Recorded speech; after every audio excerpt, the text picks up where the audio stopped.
Hello and welcome to The Studio Demands It, an exercise in creative thinking where we will conceptualize, pitch, and craft a film or series based on the demands or stipulations from one of you listeners acting as a hypothetical Hollywood overlord. Overlord. Ooh, nice. As professional screenwriters ourselves and massive cinephiles, we talk movies all the time. All the time. You're doing great. You're doing great. I'm getting and we'd pointed like at. to believe that we could meet any demand thrown at us. We will be your screenwriters for this episode. I am TC DeWitt, and joining me, as annually, is David Jim Brzelik. Guys. Whoa! We are of the same. Yep. I love it. I was wondering why we were wearing the same t-shirt, like literally inside the same t-shirt. Yeah. So strange. Is that Yeah. you guys got an Conjoined extra twins large? now. You kept asking. I was like, just Yeah. don't worry about it. Don't All worry right. about it. Yeah. Don't worry about it. You're on the All right, same cool. chair right now. Mm-hmm. Jim, we have our. Well, actually, this is This is pretty awesome. this is more a special first. for Jim than David. David, our annual crossover Mhm. to kick off the end of the season, the last 3 episodes of Studio Demands It. We have our crossover, we have our penultimate, and we have our finale. That's absolutely right. And we've been doing this for 5 years now. This is tremendously special for me because this is my first time meeting Jim in real life. This is your first time meeting The very Jim. first time The very first time we've ever meeting met Jim. in real life. Go ahead, Jim. in real life, have we not? Are you guys doing This is our second time having met in real life. Seriously? Yes. No. Yes. I No, I would have was- hugged you. I was on crew on Unbuttoned, and you were I forgot too, so don't worry about On it. Unbuttoned. Yes, Yeah. Unbuttoned. Yep. That was a blast. You were in the room. You were in the room with us when we were doing all Yeah. the silly stuff. I'm pretty sure I held the boom. So Oh my gosh, Jim, that's so exciting! That was a fun little bit. It was. That so scene. for context to our listeners, I've redacted. Shows you how narcissistic of an actor I was. No. I was just like, oh, there's the other, there's TC and I and the other people that help us look great. Yep. So as some know, I've done many short films. Jim has as well. David has been like your IMDb page is mostly It's short all your films. And there was one that we did 2015, 2016 Something like that. that. Was called Unbuttoned. Yep. That Jim just happened to be in town for. Yep. Amazing. This predates Studio Demands It, obviously. Oh, and 6'5" as well. All of it. Oh yeah, Mhm. yeah. And Jim happened to be visiting family in Milwaukee. Yep. We happened to be doing one of the 48-hour film festivals. Yes. So I got you down there to be on the crew for the day. Yep. This Yeah. morning when you were working on one of your auditions, Mhm. Jim and I were just kind of shooting the hay over here, and I was talking about, I was baking this studio. This is around the time of doing X, Y, and Z. Yeah. You know, those 48s. You must have been like I holding your almost tongue. said it. Yeah. Okay. This is just indicative Oh my of, gosh. of this show in general. At least once a week, we start a conversation where I go, you know what? Let's not have this conversation right now. Let's talk Yeah. about something else and save this. Save it for the show is like Yep. the most famous thing on Another Zelda podcast because you start talking, it's like, whoa, save it for the show. Well, still, even so, that is actually even more cool to know that even happened. But this is, I'm always honored to be a part of Studio Demands It, and as much as I enjoy you and your creative energy, TC, it always does feel like I'm like You're just missing out. in half of the show. Yeah. And so when I listen to the two of you on the episodes, now I'm actually able to get that experience as we all sit around each other here in the studio, and I am genuinely tremendously excited. Well, Thank you very much. It's I love doing this, and I knew I wanted to get Jim for this year. We've peaked at we've gotten past our 100th episode. Yeah. Like this is Yeah. a big season for us, and part of continuously trying to raise the bar.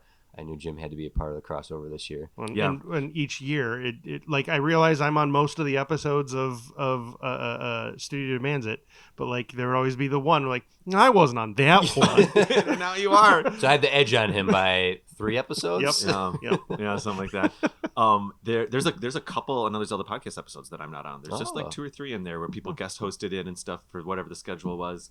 And you're right. Well, actually, on the flip side, sometimes I'm like, oh, I wasn't in that one. I'd love to say this or that or whatever. Uh-huh. But once in a while, at least for Another Zelda podcast, it's also weirdly fun to listen to quote unquote your show as a fan, where you don't know what's going to be said for Sure. the next hour. Oh, sure. You know, yeah.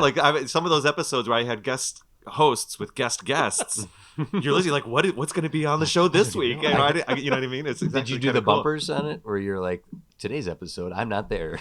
No, well, sometimes I would do, not to get too far into the weeds. Sometimes I would, if the guests were very known, like one time it was my co-producer Celeste for season 5. Mhm. She took the reins with another guest, and our audience kind of knew of her existence. There was a few times where there was one time where it was the Turn by Turn guys literally guest hosted an episode. Oh, cool. And so since our audience kind of knew one of those other 6-5 shows, I still did a little intro being like, I'm so excited, they're going to do it. I did like 1 or 2 listener feedbacks and then handed the reins over just for some context. Part of that was a production choice because I wanted, 20% of your listeners drop off in that first 10 seconds sometimes. And sometimes just people pushing play by accident. Sure. But thank you for those who press play on ours by accident. for the ones who are still listening right now. But then don't move on. But there's a drop off in the first minute or two, and so in any that's just all media. That's YouTube. That's audio. That's everything. That's just the nature of analytics. So I did kind of want any norm. I think when you change the format of a show too much, and I am getting too far into the weeds here, so I'll make this quick. When you change the format of a show too much, Those are the weed whackers. Those are the weeds, by the what way. if Studio Demands it all of a sudden you did one episode where you like interviewed a director? It might be would- cool. It'd break the format, but your standard listeners are like, I don't know if this is exactly what I signed up for this week. I got used to, you know what I mean? Like the best way to kill a show is change its format. Yeah. So I wanted to start with my voice in the beginning and handing it off. That makes sense. Though with Celeste one, I did just let her go for it, so that was a lot of fun. And so I did not hear the bumpers or anything. Okay, there we go. Well, you are an honored guest, not only being the godfather of 6-5 Media, and we are so happy to be a part of this. Our lifelong friendship together. Yeah. Like getting to do this show through you. Like we love having you on. You understand the show. Jim and I have discussed multiple times You get it. the possibility of other guests and whatnot. And while we've indulged in that a little bit, we feel safe having you on the show. And I'm excited that the three of us are It's gonna together. be great. We've had a fun couple days here too. Yeah. We've been hanging Yeah. out in the city. We've gone and got more than once. We've gotten pizza, different kinds of pizza. David can attest to the validity of how Jim and I just talk like this to each other all the time. 100%. We had one moment at the bar/restaurant that we were at last night where the two of you and then eventually the three of us slipped into a Studio Demands episode, just Can't a help it. general That's conversation. just how we do it. You just basically pitched us that like teleporter thing in the Yeah, bar, yeah. and all of a sudden the next 20 minutes was just bliss. I'm before we, Yeah, that really that was sort of the genesis of the whole dang podcast, was because we're gonna be doing this anyway. we might as well put a microphone in front of us. Well, and to that point, I'm so proud of Another Zelda podcast and 6-5, but I'm also so honored that there's people who want to make content for it. You know what I mean? Because it takes a lot of time, it takes a lot of Yeah, it effort. does. yeah. You know? Jim, would you ever want to do an episode without me?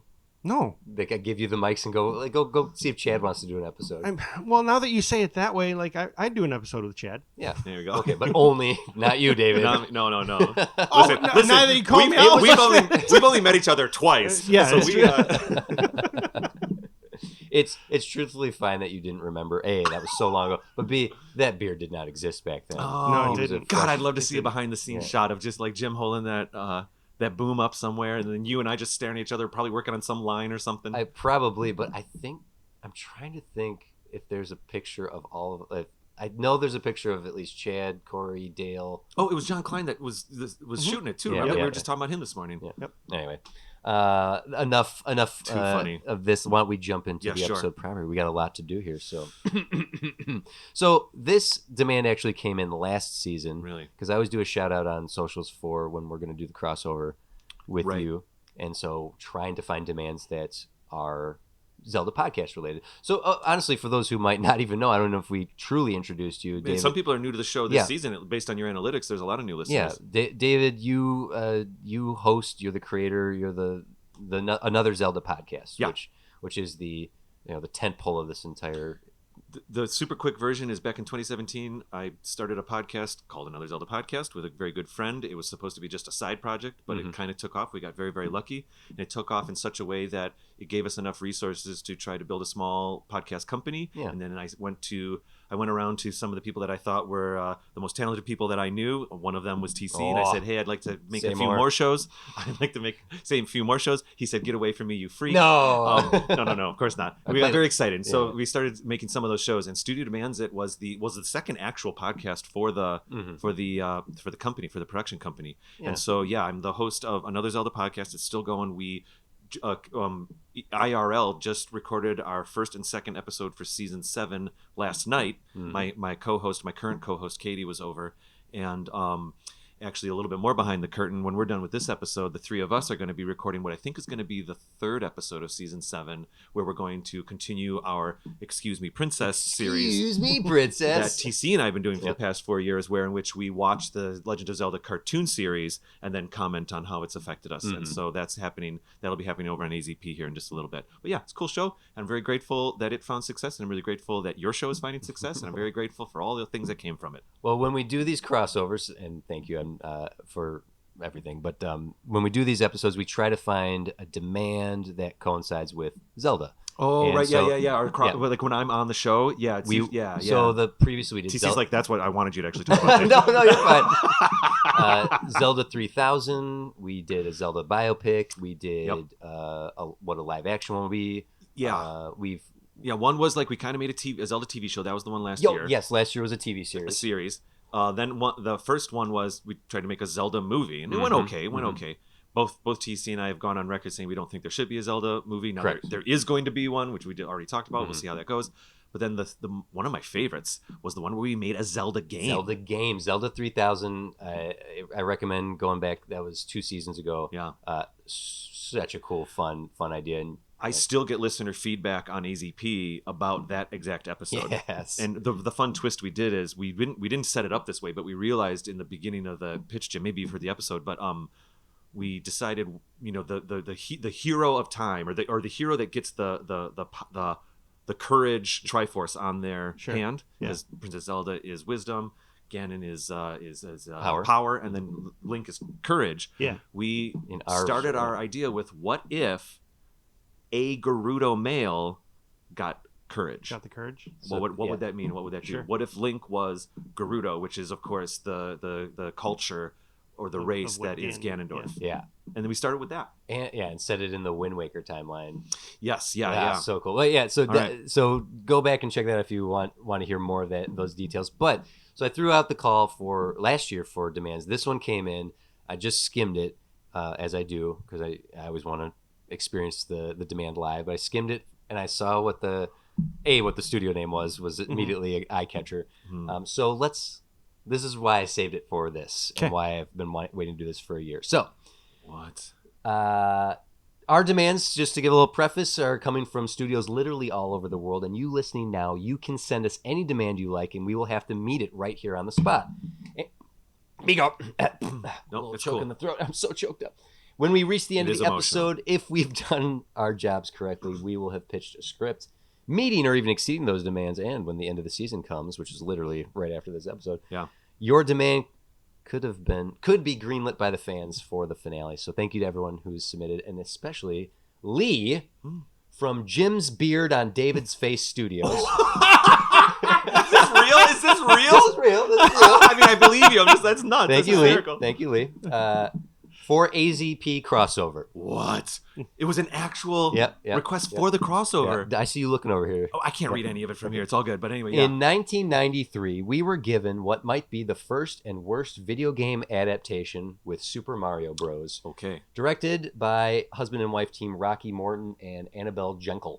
It's notoriously bad. I'm sure you can speak on it. Yes, we can. We watched it in conjunction with this. We watched it. Yeah. Commentary available on Patreon. And also, TC, I didn't know why we were watching it. I just thought, it's kind of adjacent to Zelda. Now I see what's going on. You can speak on it, and you'll have to.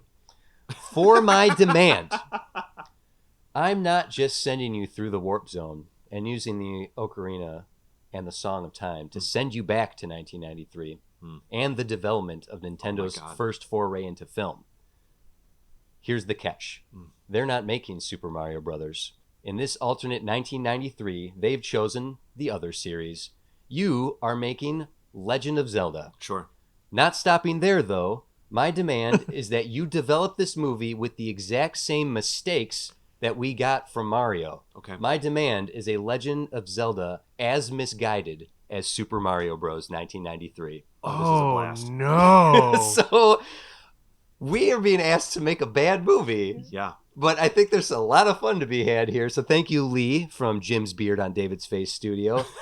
The demand, gentlemen, is we need to find what let's have a discussion here of what would the mistakes equivalent Yeah. to those mistakes in Mario be. Oh, Let no! Let me This is Done terrific. Zelda. let me set a few things up first. If it's 1993, we've only gotten the first 3 Zelda games, maybe Link's Awakening's there too. So Mhm. we've only had the 2 on Nintendo, and then the Super Nintendo one, A Link to the Past. Yeah. Mhm. And I think by 93 is about when the Game Boy one was coming out. So we have not even had Ocarina of Time yet. No, Mhm. and considering, so the Super Mario Bros. Movie, as we saw, because Yoshi's in it, and there was a lot of dinosaur stuff in it. They were drawing inspiration from Super Mario World, Yeah, the so Super they Nintendo at least game. had gotten to the Super Nintendo game there. Yeah, yeah. And having just watched Super Mario Bros., we can see. It's funny Mhm. watching it, and you can hear it on the commentary. David, you like excited, like, no, this is all right. I see what they're trying to do First here. five minutes, I even thought the 2 hooligans were funny. Yeah. I was like, oh, Mhm. a little slapstick. Mhm. I like it. Yep. And Jim, I just kept glancing over, and you were just staring at the TV, which is what you should do when you're watching a movie. But there was sort of this like your head was tilted forward, and you were kind of like your mouth was agape as you're like watching this happen in real time. And I'm like, Jim, you okay? Yeah. I'm just watching this. You did actually say that once or twice. I'm just watching this.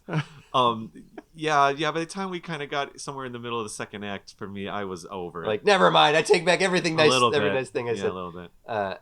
And my feeling, having rewatched it all these years later, was like I remembered how bad it was. Mm. I remembered all the like, why are you doing this? But also the thing that struck me was how many similarities there are between that 1993 movie and the most recent Super Mario Brothers movie that You made mentioned $1 that billion. You mentioned that a couple times while Yeah. we were watching it. There are weird. I have not seen the new Super Mario Bros. Okay. movie. Oh, It made $1 billion without you, so Yeah. they didn't need you to Didn't see need me. Didn't need me. I'm just gonna wait for it to come to streaming. Well, but it's on Paramount Plus. Who cares? So, yeah. So the idea here that we can dissect Super Mario and see how they went from A to B, and now apply that to Zelda. Yeah, where to begin? Okay, well, I think I have a few ideas. Okay, we know which games we can pull from, Mhm. all the way up. Let's just say through the Super Nintendo game. David, What? Link's Awakening. What? you watched Super Mario Brothers sitting right next to me. Yeah. How much of the games did they pull from? Well, that's what I'm saying. So, like, He's trying to retroactively make excuses. no, one of the overwhelming deductions that we kept coming to, or maybe I just kept having the same idea over and over and didn't realize it, but was we kept saying, like, yeah, you know what? If you were to make a list of things, Yeah, like on we paper, need yeah. Mario Kart. Well, they got to drive around in go-karts. Okay, put go-karts on the list. Yeah, I see what you're there's doing. fireballs. They shoot Yeah, yeah. fireballs. Okay, put fireballs on the list. They jump real high. Okay, put jumping real high on the list. Mhm. And then you take that list and you give it to someone who's never seen the game. They go, okay, I think, we got to get fireballs in there. We Yeah. got to get go-karts in there. We don't have go-karts there. We just have a bunch of old police cars. Okay, fine, but like put the electricity thing on them so they look like go-karts. Mhm. Yep. You know what I mean? Yeah, yes, yeah. yes. Like I think that's where we have to start. Like what maybe we make a list of what's in the Zelda games. At I've that never point. heard of this Zelda. Yeah. Tell me what's in Tell it. me what is? Excuse me. Yeah. We got this IP we want to develop. Yeah. I am Janice. This is my husband Rocky. So immediately, the hero in the green tunic, his name is Zelda. All right. Oh no! Are we gonna? Oh boy. Well, I don't know if we can go that hard. well, weirdly, even all the way, it's Super Mario World exists. yeah. Princess Peach Toadstool is not in the movie. No. It's Daisy, Yeah. Mhm. who's from Super Mario Land. Mhm. So like there, so But you, she's still the daughter of King Mushroom. right, Which is not true in the Mario, in the and game she's universe. blonde and more pink, but they named Yeah. her Daisy. Yep. Yeah. So you're not entirely off base to go. The guy in the green tunic's name is Zelda. I know that's kind of a joke. I think we can't go that hard. I think someone would have stopped them. Yeah. But I think that's hysterical. I think that's what it is. I think you kind of put the. Wait. There was one other thing. I the next morning after watching the Super Mario Brothers movie, I got a little curious and I got on my phone while I was having my morning coffee, Mhm. and I found an interview that I think Nintendo Life did with what was the gentleman's name? The director. Rocky Rocky? Morton. Rocky Morton. It was when like the Blu-ray came out of Mario Brothers or something like that. Mhm. A couple years back, they interviewed him, and my main takeaway, they actually asked him at the end of the article real quick. they were like, well, what's your main, if you could say it in one word, what was your main, your experience with making this film? And he said humiliation, ultimately. but he told a story about how there was maybe this can inform how our process here. Mm-hmm. He told a story about how there was a script written that he liked and his wife liked, and according to him, the actors liked. Mm-hmm. And then what happened was they started shooting, they started building sets. They were starting to run out of money, and they being whoever the producers were, found financing in a French bank, which now makes that title card make sense. Remember the weird title card in the beginning? That was weird. Yeah, it was a French Pathy. bank. Yeah, it was a French bank that like really didn't do movies or whatever, Mhm. according to Rocky, according to this interview. And then he said what happened was the bank wasn't going to give the money unless a bunch of changes were made to the script. Oh. The script was rewritten They had to be demands. more kid friendly. So he said one of the things that really knew that I wasn't making the movie I wanted was when, I don't know, it was Iggy or Rocky or Spike or whatever walks into the glass. And the shtick in the beginning, all of the shtick with the characters was added. All of the silly like fart jokes and stuff was added. Oh, all of that was no. added. Now, I have mixed emotions about this. So then Rocky says in this interview, he basically says, like, we found that we weren't making the movie we wanted to make. And we even thought about leaving the project. But sets were already getting built. And my wife and I talked, and we thought, well, who takes this then? From their point of view, they're like, at least we understand some of it. Yeah. Let's try to see it through, according to them. And so I think when you hear about the accounts of the actors that were on the set saying it was a total nightmare, there was no organization. It felt like the directors didn't know what kind of movie they wanted to make. And I've also heard other actors from the film say things like, from their point of view, saying, yeah, the directors wanted to make this like really dark Blade Runner movie, but that's not the movie we were making. One of our listeners messaged the other day after I posted about watching. He's like, "Yay, Blade Runner for kids!" And so honestly, in this interview with Rocky, from his point of view, he said, yeah, we loved this kind of neo-punk look. We thought it was going to be darker, and then we had to make it lighter. So it's interesting to see some different perspectives on how this was made. And I think the directors didn't make the film they wanted to make. Mm-hmm. I don't necessarily think the film they wanted to make would have been what I wanted to see. And maybe that's what some of the, the financiers were seeing as well. And so it really became a hodgepodge and a mix. And so my final thought on that is... Oh, no, this is what it was. The one thing that really stuck out in the interview is that he said the only way I could get my head around it was that this was the real life story, and that's why it was darker and grittier. Yeah. And Nintendo misinterpreted it and then made the video game. And that's clever. And he said that's the only way he was able to like creatively make the choices he wanted to make for the film. Sure. But what's weird about that is, and it's cool, I'm not even defending Rocky or attacking him when I say this, but like you're blatantly telling the fan base that the game they love is wrong then by doing that. Well, yeah, because it sounds like what he didn't want to do was make it available for kids. Right. He wanted So to was make already a wrong-headed. grown-up Yeah. Mario Brothers. And before that, he and his wife had made a film with Dennis Quaid, where Dennis Quaid, I think it's called like The Man Who Already Died or something like that. And then the opening scene, Dennis Quaid walks into a police station and says, I'd like to report a murder. The police says, all right, who died? And Dennis Quaid says, I did. And so it's like this noir, this neo-noir kind of Sure. thing. That's the kind of stuff they were making. Sure. Oh, they also made the Max Headroom film in Europe. What? They created Max Headroom. Yeah, he was doing a Max Headroom. Yeah, I know. I'm just saying. Oh, No, that's okay. fine. It's funnier when you say it. When you explain it. Thanks for Jim splaining it over there. So anyways, I don't know. Does any of that help us like build our rules? Mildly, yes. I think Mildly. so. Well, it gives a point of context to why the movie is what it is. But So what I'm trying to say is like, okay, fine. Then let's give the Legend of Zelda film to the wrong directors. Let's have the wrong script be written. Right. Let's have a financier Right. say make it more for kids. Right. I think that like we can use some of these beats, right? yes, Yeah. absolutely. So it's so Jim, you're ready to jump in here. Nearly. I'm nearly ready. Yeah. I almost have a plot. Oh, Oh, the plot. So David, keep rambling. yeah, if it's, I mean, I really was ready to fill time. You're fine. You're fine. So look, I'll give Jim a few more seconds as I vamp here. So looking at the '90s, we had like Dragonheart in '96. I don't want to look at the late '90s. I want to look at the earlier '90s of like other fantasy films. Yeah, of I mean, that Jurassic era. Park was in there, but yeah. Army of Darkness was in '92. Yeah. And I think that look of a fantasy movie, this won't have the plastic sheen of something like Beauty and the Beast and Yeah. Toy Story. We're looking at something that is a little like like the Super Mario Brother movie, which is this is for kids. This is for what? Mario just buried his face in that large woman's bosom and pulled a crystal out with his teeth. Yeah. What? Yeah. Dennis Hopper's ordering food at gunpoint, like Yeah. weird dark over TV. Yeah, over Over TV. TV. Yeah, that was pretty weird. So I just think, like, looking at the movies of that era, that earlier 90s. And I want to say, like, I think if I would have read that first Mario Brothers script, I probably would have been like, no. Like, I get it. Maybe the financiers were onto something. Maybe everyone was trying to save it in different ways, is what I'm trying to say. Sure. So I say we can get weird and dark with this. And in fact, I think that's the spirit of the demand is make an insane Zelda movie from 1993. I think I have something. Okay.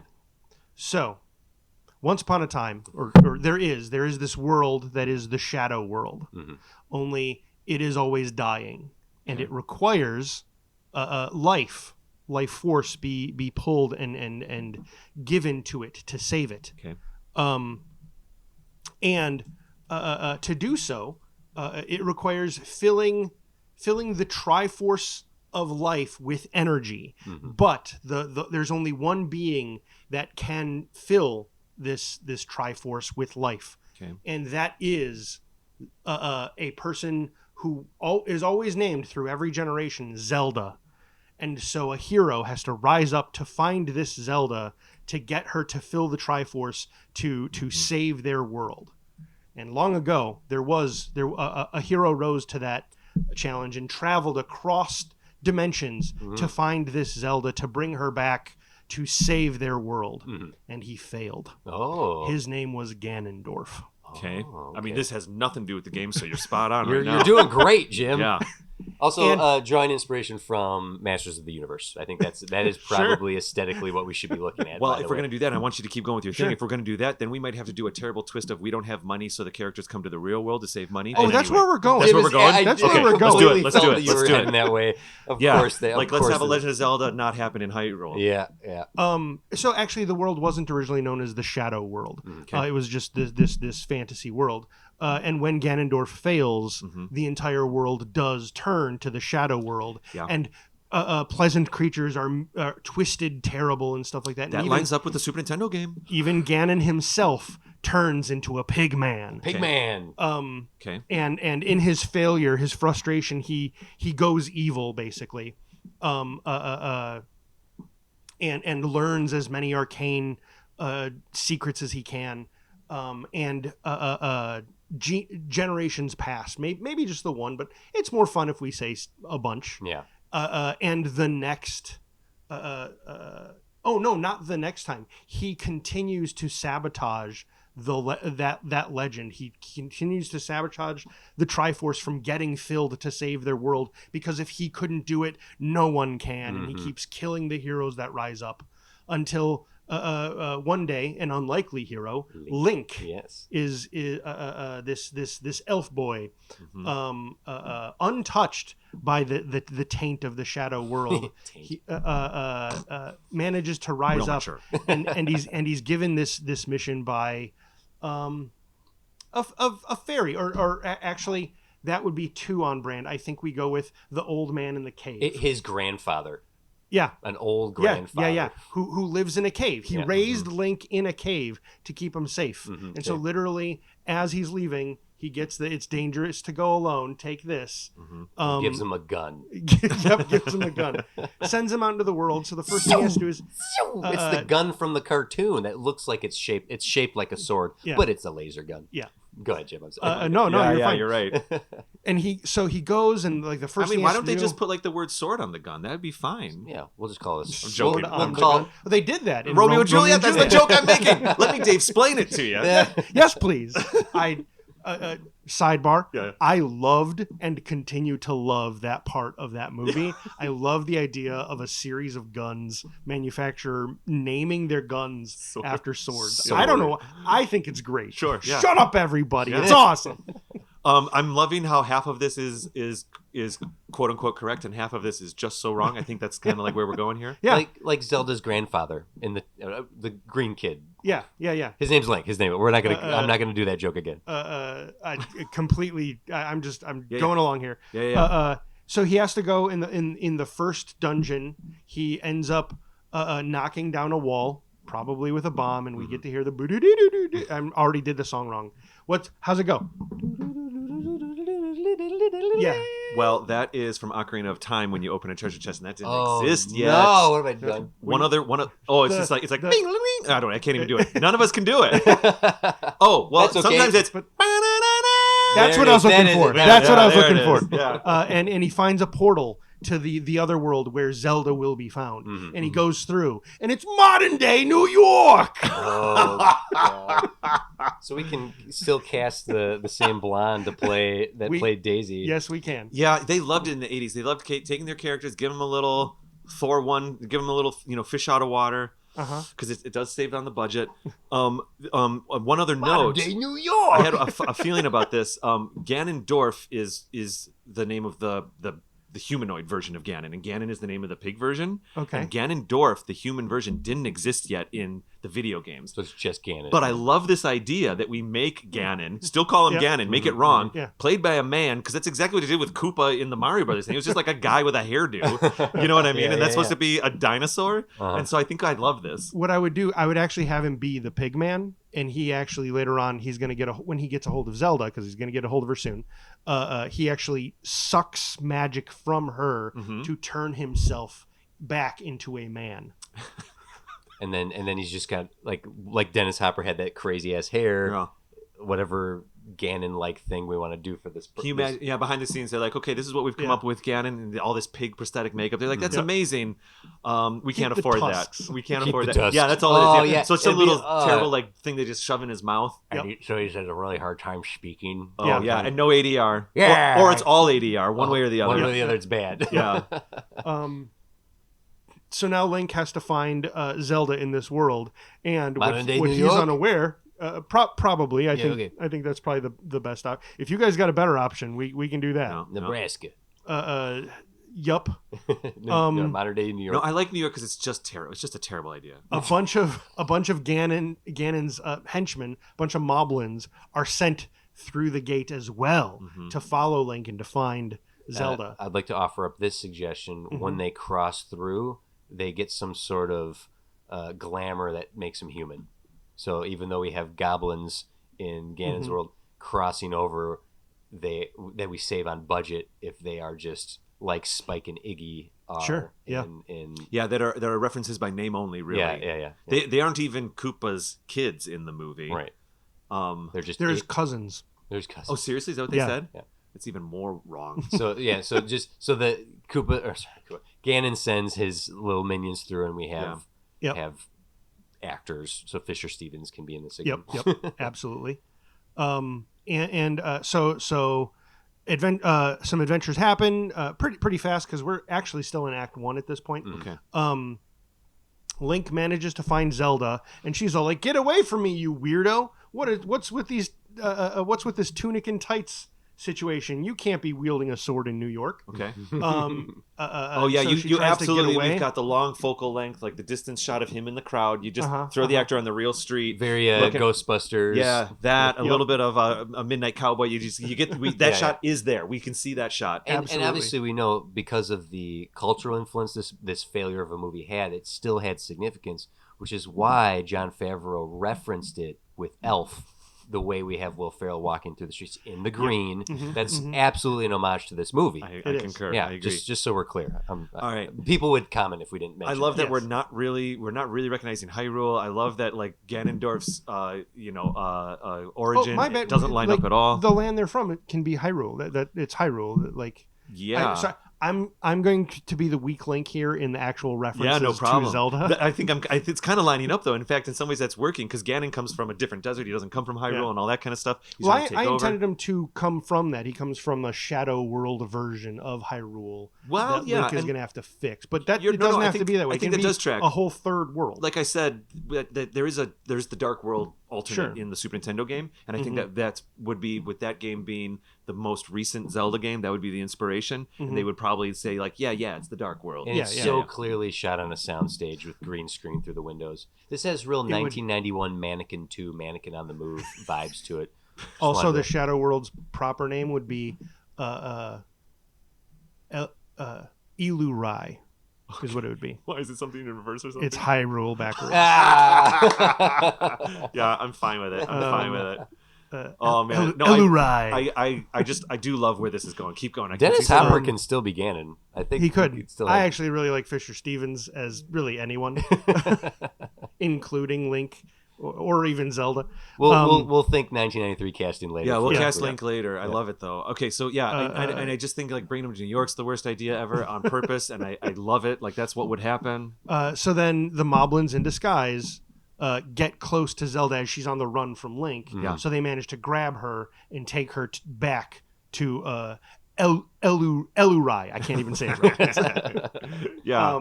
And so now Link has to go also back through the portal to now save Zelda.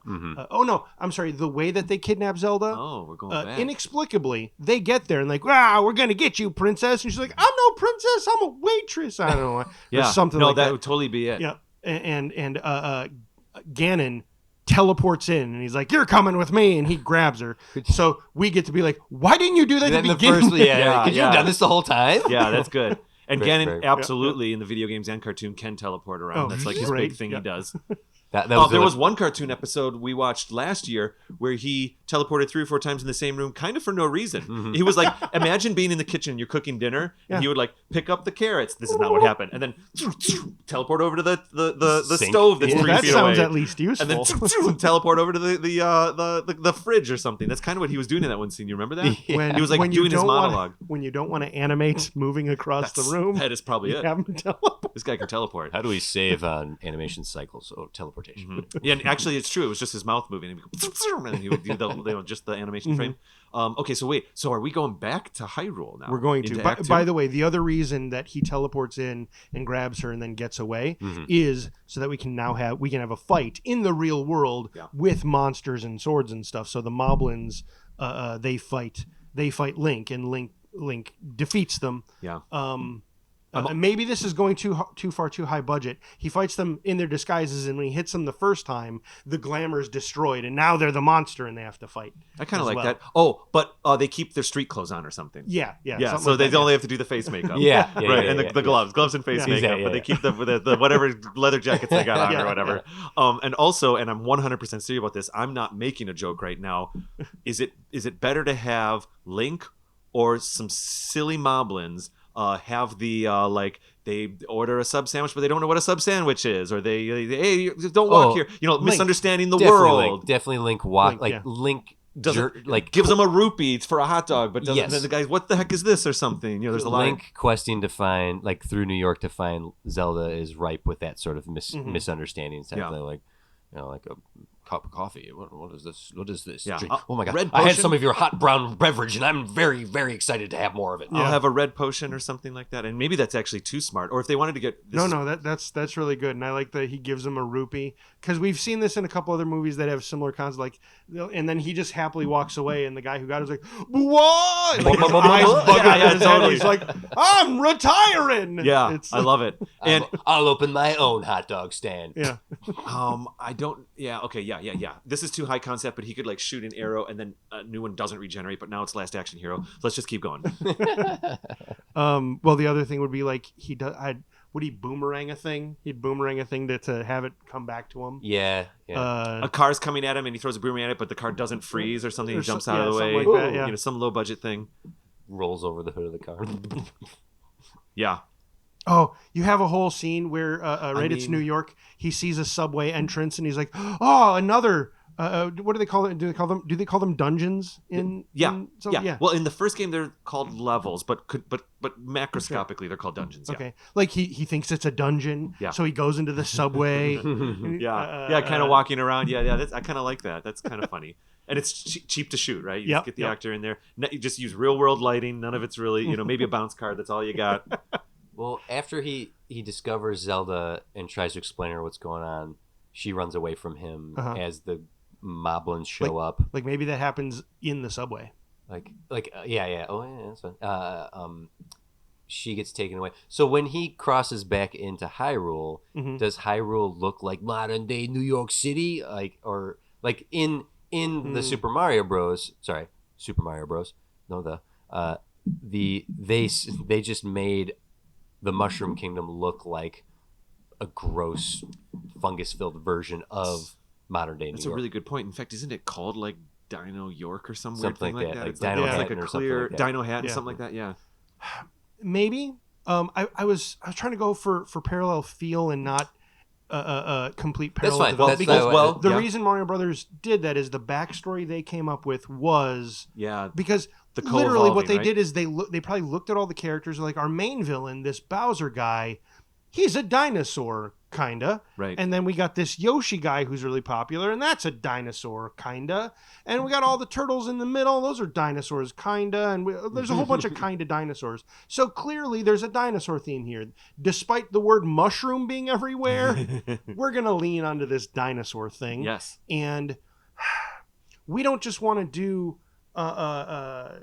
we don't have the budget to do animatronic dinosaurs, so we're going to say they evolved into people, and then we're going to do this whole de-evolution thing. And you can posit that if you're going to say that the dinosaurs evolved into humanoid style dinosaurs and they were smart enough, the idea that they might build a similar culture of buildings and towns, over the thousands of years is Sure. conceivable. Yeah.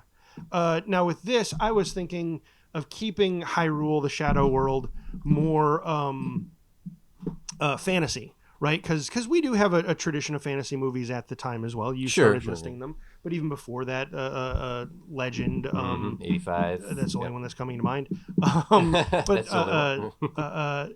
so there is a tradition of that. Fun enough, and actually it kind of matches the games at that point. You don't need a lot of people. You don't, which that cuts down on a lot of budget. I'd like to And throw they something in here. Yeah. They could repurpose a lot of Robin Hood, Prince of Thieves, because that's 91. Oh, sure. Yeah, you're right. I think I'm in agreement. We should see Hyrule as a fantasy realm. Yeah. I don't think Hyrule should be steampunk, but I think what could be our, as you said, like our analog to that, is it just you just go shoot in Europe? Is it like is Hyrule Europe castles or something, and then they get their fantasy aesthetic, right? Like Sure, it like, could be. I don't like Even that feels pretty big, because while they did do their own Dino New York, yeah. all of those were on sets. Yeah. They built And we're just going to take some scaffolding, drape some weird stuff across it, and say New York. Yeah. I'm imagining like fake forest sets Okay. on a Robin Hood, Prince of Thieves. on a lot. And then- Legend was that? I don't know the Okay. conceit for the magic for doing it, but like Link will have to fight certain monsters, and then when he defeats them, they he ends up, what he's doing is he's defeating the evil magic in them. So like a big monster thing, he'll defeat it and it'll warp, and we'll get like a really bad transformation effect of going from one shot to another, where it's all brightly lit in that spot, and the monster morphs down to like a rabbit, and like it's just a real rabbit that they just put on the set. And you did make the point that there's less people out. Like Link doesn't run into a lot of people unless he's in villages. So yeah. So it could be the people in monster costumes that then warp into, oh, you're a cat. Princess Bride too, as well. Like, sorry, I just keep thinking of fantasy movies of the era. Yeah. Well, and that's why I think it is like, it's cheap to go shoot in the woods real quick on an overcast day. Yeah. And there was a bit of that, but I love the sets as well. Yeah. I love where you're going with it. For me, the down to an animal is almost a little too far because it's so close to Sonic stuff. I was Sure. thinking that too. But I see where you're going with this. That would also be a cheap movie thing. Like, we don't care if that's someone else's plot. Yeah, right. Yeah, like it's like, yeah. Here's something to consider here. The plot you've laid out is works, right? We've and got that's a first draft. That's fine, We can that's fine. change anything. Here's here. what I'm wondering if we need to take into consideration is Link alone. He needs someone to talk to. Mario and Luigi had each other to talk to, with Daisy at points. Link has a Right. fairy, you think? Well, Navi didn't really exist until No, Ocarina. but Sprite did. But Sprite did, you're right. From the very show. wonderful animated series. My reason I'm suggesting that is hanging the whole film, even a bad like this ridiculous one we're making, on an actor going from set piece to set piece, fighting and whatnot. that's not cinematic enough. We need someone Okay. for him to talk to and engage with. So some suggestions would be like Masters of the Universe, who's a real world counterpart that can tag along. Okay. Having Got one. Sprite also be a character. So there's now 2 additional people following Link around. So Link's like, you got the sword, fights, but I'm here too to be the Yeah. audience. I mean, it's like Okay. a 12-year-old boy or something, right? Well, What are you That's, thinking? that's what I was going to say. I was Okay. going to Yeah. say a pickpocket. He gets to Oh. the real world, Yeah. and a kid tries Wait, pickpocketing could him, they- and he catches him, and he's Yes. like, "Oh, look how tiny and small you are." The notion of children not occurring to Link, like, So- you must be a sprite. Guide me through this world. Oh, and he names him. Furthermore, maybe they could. There were a few moments in the Super Mario Brothers movie where they actually kind of had a Babam that looked like a Babam. There was Yeah, a few yeah, things yeah. where like, Sure. oh, they kind of got that, or there's sound effect, they kind of got that. Could the pickpocket, is this too clever or would this work? Could the pickpocket be pickpocketing Link's bag, but he keeps pulling out, he pulls out a boomerang, he pulls out a fishing rod, he pulls out, like, because it's like all the items you actually Sure. have in the game, and it's like, what the, and because he's so distracted, that's when Link notices. Like, he Hey, thinks it's just going to be a quick grab or Yeah, something, that's maybe. Maybe, yeah. Like, again, that might be too clever for the film, but No, that is just dumb enough. But here's the thing. 1, I like this pickpocket idea. 2, now we're suggesting Link's an adult, not Kid Link. I think it's going to be, I think it's like, I think not Kid Link for sure. I'm seeing like a blonde teenager, but it's probably a 30-year-old playing a blonde teenager. Yeah. Yeah, okay. I had a casting idea, but now Oh, that I had a strikes it. casting idea, although he might be too young at that point. Lastly, before we get to that, because we'll talk about this in a second, is we can totally do Sprite as a character. We've seen more or less live action Sprite on the big screen 2 years prior. with Hook? Hook. Yep. Yeah. Julia Roberts looks exactly like Sprite from the animated series. So that is true, but I do remember at that time they made a big deal about how expensive it was. Mm. If I'm remembering correctly, Yeah. to do Tinkerbell, Mm-hmm. that's too much money for our movie. Well, we can do it poorly. Oh, okay. Yeah, yeah. I yeah. didn't think of that, did you? I Sprite's didn't. like a glowing light or something, and then the close-ups, it's just someone on a set with a bunch of Krypton-looking the reflective fabric or Yeah. something. So I think we can Sprite and a pickpocket with Link is that satisfies what I think is necessary to build this movie out by Okay. having an unrequited voice of reason, unrequited love and Sprite, and a voice of like, you need to keep doing this, Link. You need to keep doing this, Link. And then the kid who's explaining stuff to him and along for the ride. I think that does what it needs to do. Okay. Because then when you flip it and they go back, then the kid's the one having fun going, what the heck is that? Or, Yeah. And I think in this movie, maybe we just need to say it, the knowledge of the video game does not exist, just like in the Super Mario Brothers movie. It's not like, oh, I love it's not War Games or something. yeah, It's like, right, oh, I love yeah. this game. Gosh, I'm in it. Yeah. No, it's Yep. not that. And funny enough, someone say you said Last Action Hero, and that Mhm. immediately clicked in my head as a casting option. Although you suggested they should be older, is Austin O'Brien, who played the kid in Last Action Hero, Mhm. which came out in 1993, a week before Super Mario Brothers. See, he'd be the sidekick. Right. Right. Initially, I thought of him as Link, but Mhm. now with your suggestion, That's he- interesting. That tells me that when you think of The Legend of Zelda, you think of Link as a little kid. I do. Yeah. Yeah, it's interesting. I assumed this whole time teenager. Yeah, I which always is think fine. teenager That's as well. just the So- way I Really, I what's track- wrong with you, TC? is Yeah, what we're- I was I'll see gonna myself out. save the casting for later. I was actually thinking Corey Feldman Oh, I mean, as this, the kid, the sidekick. as Link. I mean, if As we're going Link. with like no, as Link. as Link, Yep. oh, that hurts. Ah. That's we might, Jim. You're taking me too far. Yeah. 93 Corey Feldman. He How old hadn't was he? he hadn't lost his mind yet. Even if he had. That's that would be in the realm of movies. I don't know, like Lost He- Boys he's- came out he's in about the- 1993. No. Yeah, Really? yeah. Then when did License to Drive come out? Sorry, Lost Boys came out in 87. Ha ha! don't know. Vindication! I'm a bad man. Well, we don't have to get too deep into the weeds on casting right now. But yeah, now we're on the same page as far as like Link should be 18 plus and having a little pickpocket sidekick. Yeah.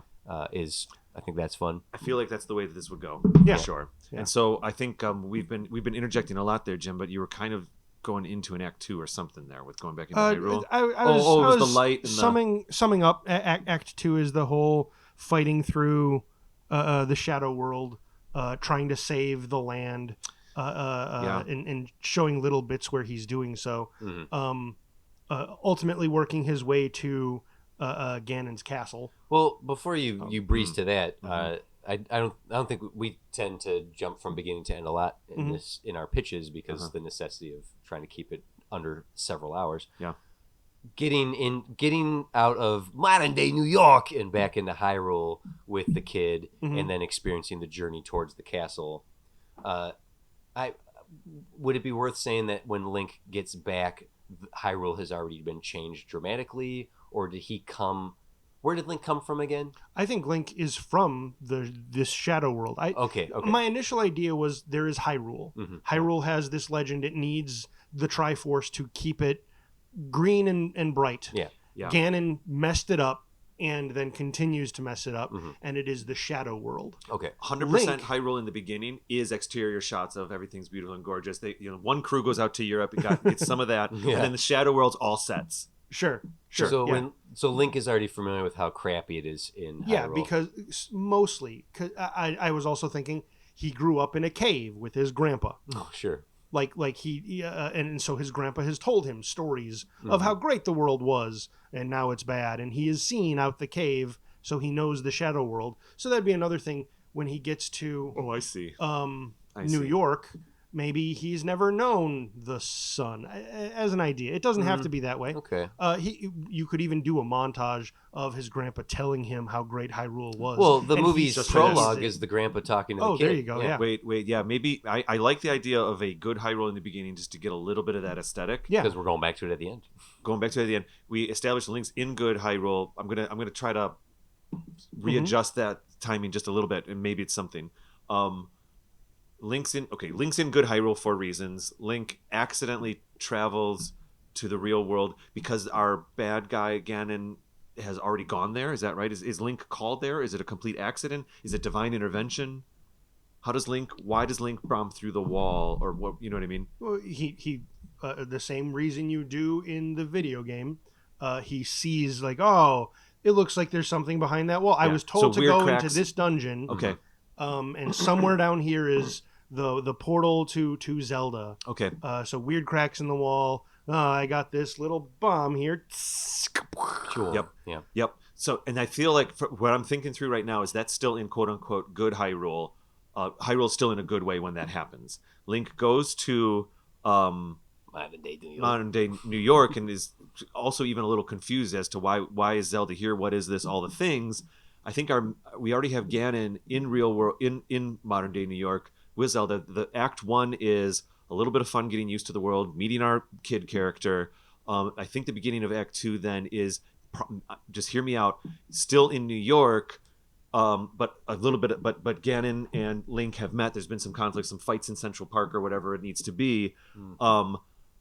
Ganon gets Zelda because getting Zelda allows him to create the Shadow World. I know I'm flipping that around. Okay. Goes back to Hyrule to make it be his Ganon land, his Shadow World that he does so well in. Okay. And that's when maybe Link learns one or two more lessons, but that's when we go back to Hyrule now, and it's this bad Hyrule. That's kind of our third act ramp up to the Ganon stuff.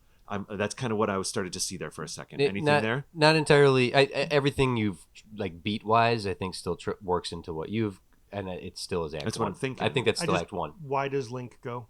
That's what I was asking I- at first to try to yeah, figure that out. I might have an answer for that. Okay. Because I like the idea that Ganon has been shadow worlding Hyrule for however long, but it's been an encroachment that's been happening There we over go. decades and or century or whatnot. I think I have another direction, which I think is more in theme with our demand. Okay. Well, we'll stand by and let me just Okay. throw out my Okay. mark here, Yep, which sorry. would be that wherever Link is with his old man grandfather is still a green place, but there's always the darkness is getting closer and closer and closer year by year. Ganon needs more of the Triforce to make it bigger. Yeah, perhaps. Something, Yeah, I don't know. that, Yeah. that if the green ever truly goes away, all is lost. And when the shadow finally reaches this area, and Grandpa is injured and like, I tried to fight off the darkness, and I've been injured. It's up to you now. You need to find Zelda, find the portal to her place. Use your instincts and everything I've trained you. And so then when Link leaves, he's leaving the green place, and then when he comes back with Zelda, the Shadow World has completely been. He comes back to the same location, but the Shadow World is encroached at that point. He doesn't even understand it first, but he figures it out. Yeah. So then when he comes back, he's like, "Oh, this is everything my grandfather feared. We must just get to the castle." I don't know. There's pitch. How's this working for you? So Hyrule is a land. Uh-huh. It's there. And it's already bright when we start playing the game. Mm-hmm. Why is Link rescuing Zelda? In the very first game, Sure. Ganon has already taken her. And we can't let people take princesses. It's the rule. That's the rule, and that's really the only. The whole story of the first game is a paragraph that scrolls in the beginning, and that's it. Okay. It really is just go save the princess. However, the Super Nintendo game is out at this point, and that's probably what they'd be queuing off more. And Hyrule starts off fine. Yeah. Ganon kind of takes over the castle, and then Ganon figures out a way to flip the entire world, which is kind of in line with what some of the stuff we're talking about right now. Did he? So I did play that game, but I'm clearly not remembering. So he flipped the world before Link could stop him. Well, I thought he had to go through the mirror to get to the Shadow World. Specifically, the Shadow World kind of is always there, and Okay. he's trying to bring the Shadow, have it be the dominant one. He's trying to bring it to usurp the normal world, but it was kind of always there. He's not infecting the normal world with it, technically, I think, and that's in the Super Nintendo game. But it's like it's always there, and he just wants it to. He wants that switch always flipped, and he wants to be So the thing about that, how that works, is if you and I and the three of us are sitting here, and there's a real world version of us, and there's a Shadow World version of us, and the Shadow World version is supposed to be the real, what your real spirit is, and that's why it all becomes monsters and stuff like that. I think we are trying too hard. Well, I was thinking about that. This I is think- yeah, good. I think that the easier version is to actually take a couple pages out of Super Mario Brothers. The Shadow World is our world. Okay. Cool. Oh. Sure. I love it. Put it on the list and get it wrong. So Yeah. yes. Ganon Uh-huh. is already a big shot corporate guy. Oh, okay. All right. No, All I'm right. in. This is horrible. I'm in. I love it. We tried too hard. You're right. And the way he's infecting Hyrule is he is using portals to throw toxic waste into Hyrule. Oh, it's the early 90s. Yep. Yep. You're right. And that's why and Zelda has she's been missing for generations. Yeah. And if she were to return to Hyrule, that would restore the balance. Link, no one knows what that means. Yep. Ultimately, what it means is Zelda will get here and close the portals to the Shadow World. And Link's call to adventure is go to the Shadow World, go get Zelda, and he goes to Shadow World and goes, "This is Shadow World, or what is this?" Yeah. Or maybe he's even kind of thinking, "Why are there all the metal dragons?" I don't Shadow know. World. This is modern day New York City. Yes. That's what some Yes. character says he bumps Yep. into. His call to action is And that character has to say modern day New York Yes. City. Yes. The call to action is his grandpa gets sick Well, okay. from the stuff being I was thrown gonna in the say a world. freaking toxic waste drum Yeah. hits him on the head. Well, I will say this: if we're putting it on the list and getting it wrong or whatever, Yeah. his call to action in the Super Nintendo game is Zelda calling to him through magic, saying, "Link, come find me. I'm in the castle." Yep. So it'd be very easy to have a wavy little voiceover of "Link, Link, come get me," and he wakes up. What? Like that could maybe still happen in yes, this game, right? I think so. In the beginning. Yeah. I think if that's the case, what I would want to, because I think Zelda still should be someone in the real world who doesn't know Yeah, about Hyrule God, or anything yes. like that. Mhm. So when he gets to the real world, one of the things that happens is he's following this voice, and it turns out that's Sprite. I don't want him to start the adventure with Sprite. Okay. Yeah. So he finds her there, and she's a part of the resistance, trying to fight Ganon, trying to find Zelda. Is she a full-grown woman and not a fairy? She has to be. What do you think? Like, I kind of think it's a way to get it wrong. Okay. Like, to be like a full-grown woman, and then there'll be that, and there'll then be the one scene where she like goes to her normal form, and Yeah. it's a light bulb on a stick that they mask out the Yep. the rod or whatever, right? She's like, And- this is how I read. Yeah. Whatever. and much like the influence in pop culture that led to Elf homaging this movie, there's a Oh, yeah, long-standing debate amongst the fans of this film of like, why did he waste his time falling in love with Zelda? Sprite's right there. She's way hotter. And then there can be a disagreement amongst fans. Yeah, there you Yeah, go. there you go. Yeah, that's the Pauline Princess Peach thing too. Yeah. Yep. Okay, Jim, you're definitely onto I something. like here. this. I like You're what's definitely onto happening. something. But before we go any further, let's take a quick break here and Sure. get some messages from what's going to be here. Are you going to throw? Well, they're dynamic these days. Our software is so Okay, good that well, they're we're gonna- dynamic. But it's probably going to be AZP We'll and throw maybe it- a few yeah. others. Yeah, we got that new Pokemon one right now that's doing pretty well. So maybe some of those in there. Well, we're No, throwing it's it. dynamic. It might change. It might. What's so if this? it's something else. What's this Pokemon game they're talking about? Anyway, My hands. we're going to take a quick break here, and we'll come right back after these messages from 6-5. Awesome. Let me breathe water, y'all.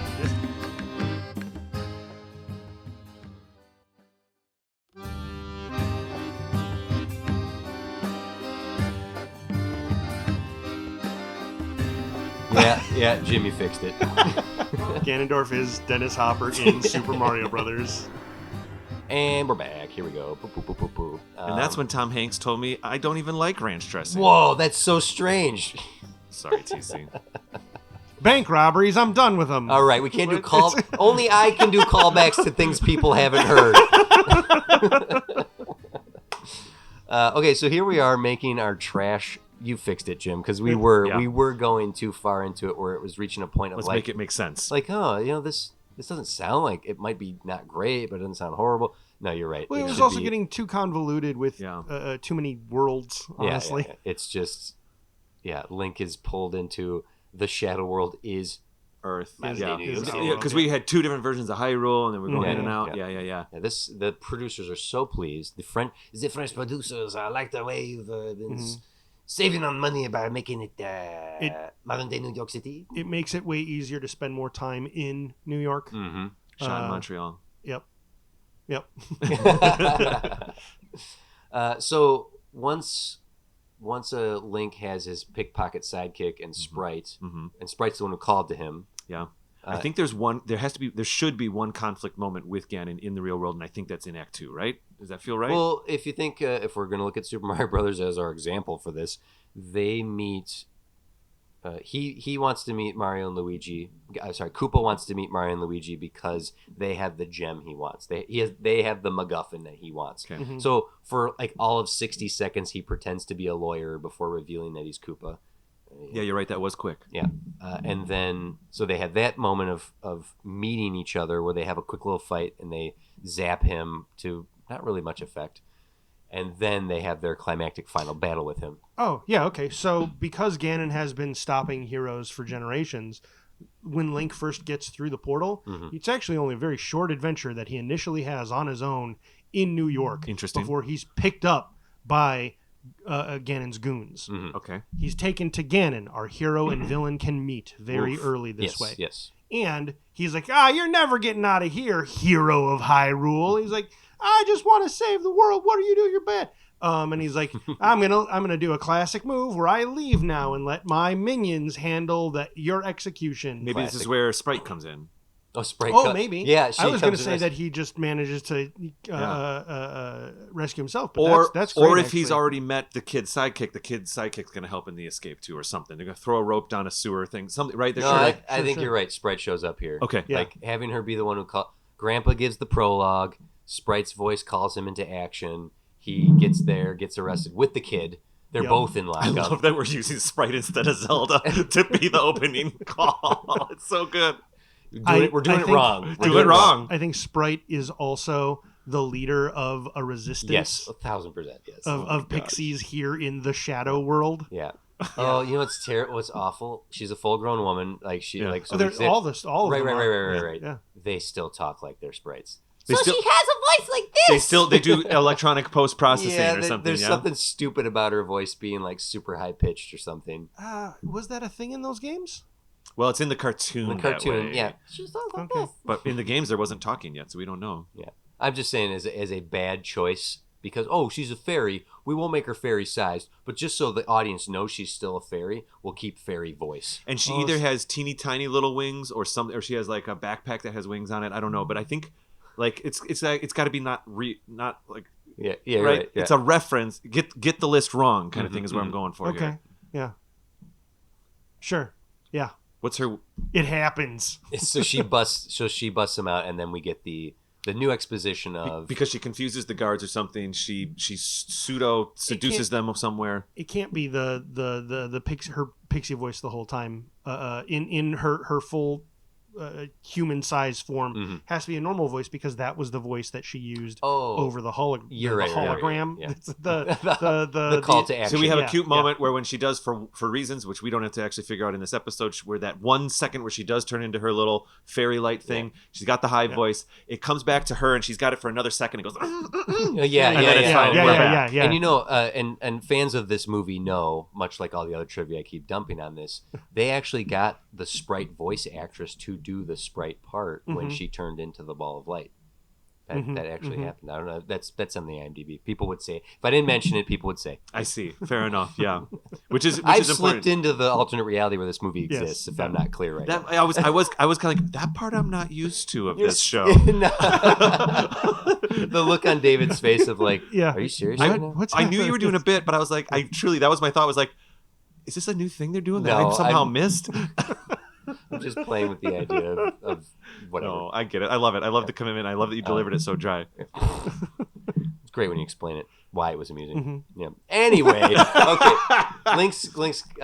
Link and Sprite and now Sidekick are now here. Sidekick to ask the most questions. Maybe Sidekick just gets thrown into the jail cell or whatever with them. Like they got rid of Toad and they turned Toad into one of the Goombas. Actually, I don't know if we need that. I don't know if we need the Sidekick now. Yeah, right now I don't think we do. Because now if Sprite is going to be his guide through this shadow realm. Sure.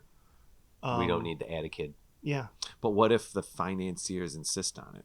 I mean, that's just a what if. But story-wise, we can definitely will still have the moment of Link getting pickpocketed endlessly. Like there'll be a moment where Link is sitting on the bus confused or at a bus stop, Hang on. and he's like, boomerang. I get how that's funny. I want to suggest we reverse it. Okay. I feel that's more in a spirit of The Legend of Zelda. Link goes into people's houses and just smashes things, taking them. He was smashing pots at this point. Not the Ocarina style, but he was picking up pots and throwing them in the Super Nintendo game. Yeah. Or let's make it a little less criminal. It's flower pots out in front of a hotel on the street. And he's just coming up and going, yeah. Oh, wait. He's picking them up and throwing them. There it is. He tries to pay for food with a ruby. So he turns around and picks up a pot and throws it. We don't use that kind of currency here in modern day New York City. I was like, oh, I need to get some money. And then just start smashing. Hey, what are you doing? Well, rupees are in the pots. I know, but he thinks his logic thinks money is will be. Money will be. Yeah. Got it. Yeah. I'm into it. I'm looking for money. Get out of here. Okay. Yeah. And it's easy to do. It's easy to shoot. So Sprite recruiting Link. The only other reason we had the sidekick was so that Link had someone to talk to, by the way. Right. Well, sure, but now we got Sprite who we can talk to. Very quickly, he has Sprite and whoever else we want to be. Any other pixie characters we want to include. Okay. Sure. I'm into this. I see where we're going with this. I like it. Just to give some extra characters to this, to ask questions and address certain things and guide Link or whatnot. But then it's okay, now we know the destination is get to the castle, which can be the Tower of Ganon Tower. Well, sure, they just came from the castle. Oh, right. Right? So regroup and then return? Sort of. Well, because they don't know where Zelda is. Oh, isn't she in Ganon's castle? You mean his skyscraper? No, we've been all through there. We don't know where he's keeping her. Mm-hmm. And or Link can turn. It could turn out. Somehow our characters have found out Ganon also doesn't know where she is, because I still really like the idea that she's an unwitting woman living in New York. Oh yeah, I like that. I do think that Link finding her, interacting with her till she runs away, getting kidnapped by Ganon because Link revealed her, and then Link getting arrested and then put in and busted out by Sprite. Oh, I feel like that has to come late. If anything, Link comes through the portal, maybe has one little New York encounter, is picked up. This is all within like the first 20 minutes of the movie. Yeah. Gets picked up, has his conversation with Ganon. Okay. Ganon's like, yeah. You're a hero, I'm going to kill you. And he might even interrogate him like, where's Zelda? What do you mean? How do you not know? Got it. Yes. You're the villain. You've kidnapped her. And she's like, she got away from me when she reincarnated. Yes. I guess I just got to do away with you, useless hero. Walk away. Sprite's escape. rescue him. They get away. Now go look for Zelda, Yes. and then revealing Zelda. Yes. Yes, I'm with you. is a woman in New York. Yeah. Mhm. And then Ganon, like, you led her right. You led me right Yeah, to her. when he finds the hero has gotten away, he's like, follow them! Yes. Yeah. And then we can have Zelda be like, leave me alone, weirdo. To Link? All you Yeah, weirdos. Yeah. Even Sprite being like, you're the hero. You need to go talk to her. Yeah, who are these people? Yeah. Run. Oh, thank you, officer. I've been trying to run from this weird guy with a sword. Thank you, officer. And Link, all he knows to do is like order cherry soda or something. Like he's like that's all he's getting like from her. He's trying. I don't know. That's too much. But like The officer. like he doesn't know how to eat food. He knows how to eat food. Why? Does Link not know how to eat food canonically? Okay. All right. I was thinking about like he doesn't eat food in the game. He only drinks Oh, potions. right. She's a waitress. Sorry. He's in the restaurant, right? He Yeah. goes to the restaurant to see her, and then he needs to do something to talk to her. He tries to order. He's like, that please. And he sees the red and it's cherry soda. And she's like, what? Turns around, cherry soda fountain, whatever. Okay. Sure. I've connected your dots now. Thank Sorry you. about that. So, yeah, she runs, bumps into an officer. You said like a rolled your eye, oh God moment. I was suggesting that the cop works for Ganon and takes her Sure. right there. I realized that there would be a small scene after the sprites rescue him, in which they're like, but you stand out like a sore thumb. It doesn't have to be a full montage, but he would get a costume change and they would dress him in modern, quote unquote, Link? modern attire. Yes. 100%. Yep. 100%. Yep. We'll get him back in the green eventually. Oh, absolutely. Yeah.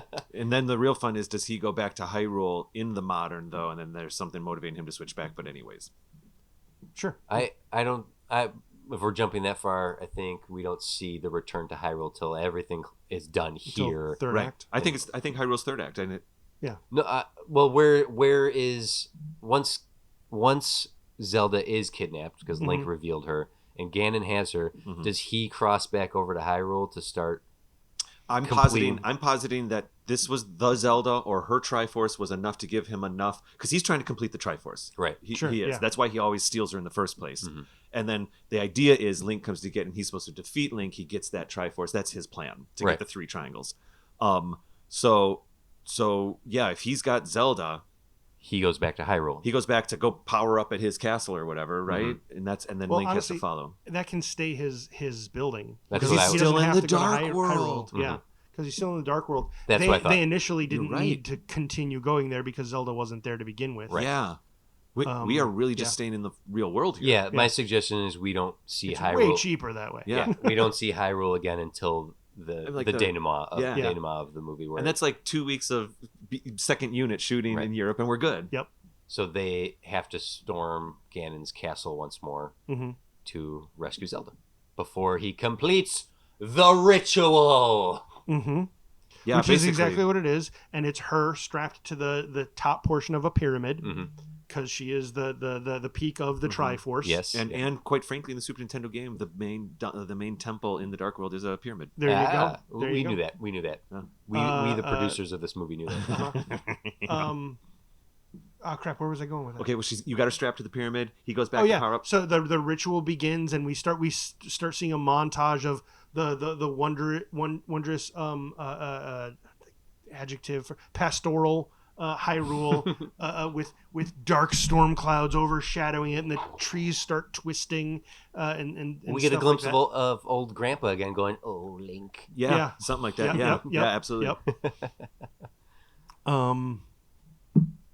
Yep. Yeah, and so storm the castle, and then it comes down to a fight between. So all the sprites are Yep. fighting all the moblins Uh huh.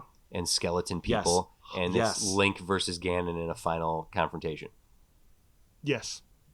I think. What do you think about the idea of in Act 2, while basically the idea of him going into one or two dungeons, quote unquote dungeons in modern day New York, Mhm. So the right, a subway. back alley or sewer or subway, Yeah. and fighting a few other Zelda monsters there. How make-upped are they? Or are we seeing human equivalents of the closeness? Well, and it can be a combination. If we're doing Mario Brother movie standards, the Yoshi animatronic was fantastic. You're right. So you could get one or two hero animatronics. And we did see plenty of Goomba puppets, like the heads. With the weird little heads, but yeah. In the actual sewers of New York, or the dungeons of New York, we would get. There's a Goma, or there's a big crab. There's a Dodongo or something. Like we get some monsters. One of these from the first couple games, and they've also slipped through the cracks or something. I'm thinking something like the sprites rescue Link, and he's like, they are like, we got to rescue the princess. We don't know where she is. We're gonna go look for her. But the whole second act wouldn't just be looking for her. They also need to assemble the Triforce. Ganon has hidden the other parts of the Triforce in these other places. We need you, the hero, like the game, to help us get them. Certainly. And so he goes into a couple dungeons, gets the pieces, brings them back to Sprite headquarters. Now we got to go find the princess. We go find the princess.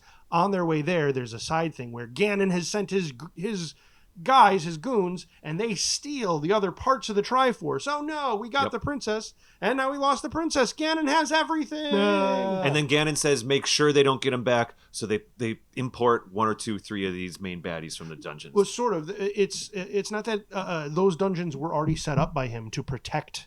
Yeah. Okay. Cool. The pieces. Yep. So they already put them there. So basically, they're stealing from Ganon, and then Ganon steals them from them back. To then further hide them behind the monsters.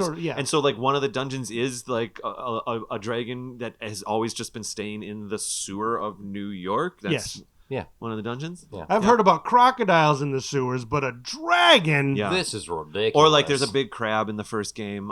There's a kind of triceratops looking character called a Dodongo. There's a 3-headed dragon. I'm just trying to think of some of the main baddies, or at least in the first one. There's like a snaky. There's a big blobby snake kind of caterpillar thing.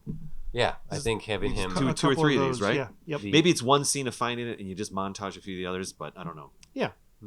Yeah, maybe. I think that it'd be worth going to 3. Actually, seeing 3 similarly set decorated locations that are the subway, the sewers, a back alley. Parking structure, whatever. I think 2 before the princess scenario, and then another as they ascend to the tower. Sure. So put it in like dark business hallways, ascending the tower to go rescue the princess. I thought of a whole B plot that's not necessary because Super Mario didn't give us a B plot, so I'm not even going to bother. Well, I mean, they tried. You can't say that. They tried with Iggy and Spike to have that be a little bit of a B plot. Yeah, but they still had agency within the A plot. That's true. Their sub stuff was built up into the capture of Daisy. That's true. I was just thinking about all those padded scenes in the beginning and the end, but you're right. Yeah. I'll suggest it, but I don't think it belongs in the movie. The pickpocket scenario where Link is sitting on the bus not realizing his stuff's getting pickpocketed would be his bombs, his boomerang, his arrow, the hook shot, whatever exists in that bag, and then that guy gets away. So a B plot is Sprite sending out, go recollect all of the weapons from Hyrule. You can detect them with this MacGuffin thing. And so then when we reach the climax before, like, I only have my sword, and then like, we're back, we have all your stuff. And Make that be the kid. Well, it could be. I see what you're saying, and I see why you weren't going to say anything. That is perfect deleted scene material. Like, they had a whole subplot here. Whole subplot where that pickpocket character pawned all the stuff. Yeah. If the studio demands a literal kid to be in it for kids to like the movie, sure. Hear me out. The kid's the pickpocket. We return back to the kid once or twice of like kind of realizing they have all these things. Starts to get good with 1 or 2, and starts to get good with the boomerang, whatever. Sees them pass to get to the dungeon. Slowly follows a little bit. Is there at the end where Link's about to do his thing, and the kid comes in and saves with one of the special items, and that's how the kid. That's the B plot. Maybe, yeah. That's. I don't mind that. I don't think a B plot belongs in this movie, given what we have. Oh, I don't think it's good. I'm saying like I think like that's what if it was like, oh gosh, we have to have a kid in there, and we don't have to. Sure, if the studio demanded it, I guess Mario Brothers didn't. So it's okay. I mean, if anything, the Sprite army could be kids. Like Sprite herself would be like a 20-year-old woman, but Yeah. all the others do a Yes. whole like Lost Boys. Mm-hmm. And type- one of type them thing. is they're real cool. One of them's real cool. Of course. Ooh, Oh, Rufio. absolutely. Yeah. Yeah. Rubio. Yeah. Ruby. Nah. Rupio. Rupio. Thank you. With a There it P. is. With Yep. a P, just to Yep. be clear. Yep. Okay, fine. Whatever the case with if there were to be a B plot, it would be to recollect while they're facing off dungeon monsters, having someone recollect the Sure. equipment. You know, the other way you But- fix it, because if Link gets all his stuff stolen away and all of a sudden he doesn't have those things, or maybe that's part of the device. He can't. They don't have the special effects for That's fancy jumping boots and fancy Yeah. bombs and Yeah. fancy Mhm. boomerangs. He really does He has get it to all lose stolen. all his stuff. Maybe till- so. We can only blow the budget once, so make him lose all his Well, stuff. Maybe so. The way he can lose his stuff is as he's getting pickpocketed. The funny thing is, whoever that pickpocket is, whether it's like Yeah. bow and arrow, This is a terrible. boomerang. Yeah, because this is the modern day. Yeah. Modern day what? What is this? This is modern day New York. What do I need a boomerang for? Good day, mate. You're in the they wouldn't say modern day, they would say the 90s. This is the 90s. This is New York in the 90s. Well, you got a problem? This is the 90s. Yep. But like you could totally have a scene once the sprites get him and they're like updating him and stuff. Like bow and arrow. Over here we have Glocks. AK-47s. It's Jesus like Christ. and like to even have sort of, Switchblades. yeah, there you go. To even have sort of that like tone deaf scene. Very Oh. 90s. Like, this is how great a gun is. Yeah. Oh, God. Well, my sword does And- that when I'm yeah. fully powered with all my health. Oh, that would be the scene. That'd be the scene. It'd be like bow and arrow. We got shotguns, right, or Glocks, yeah.